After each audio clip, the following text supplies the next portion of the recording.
2024च्या लोकसभेच्या निवडणुकीत माझ्यासारखा कुठला राजकीय वारसा नसणारा एखादा कार्यकर्ता आदरणीय पवारसाहेबांच्या आशीर्वादाने, माझ्या सर्वसामान्य मायबाप जनतेच्या खूप आशीर्वादाने लोकसभेच्या निवडणुकीमध्ये भरघोस अशा मताने त्या ठिकाणी सर्वसामान्य जनतेने मला त्या ठिकाणी निवडून दिलं.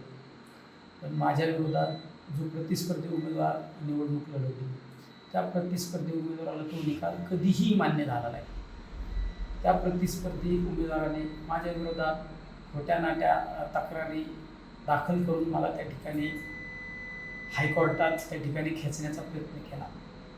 पण न्यायदेवता ही खऱ्या अर्थाने न्याय देण्याचं काम करीत असते. त्यामुळे आज न्यायालयाने जो निकाल दिला त्या निकालाचं खऱ्या अर्थाने मी तर स्वागत करतो, पण माझ्या दक्षिण अहिल्यानगर मतदारसंघातील सर्वसामान्य माईबाप जनतेच्या वतीने त्या निकालाचं स्वागत करतो.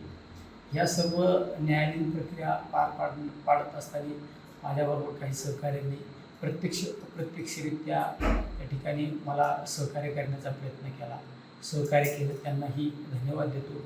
आणि न्याय व्यवस्था ही आजही अखंडितपणे अबाधित आहे हीच या ठिकाणी सांगू इच्छितो.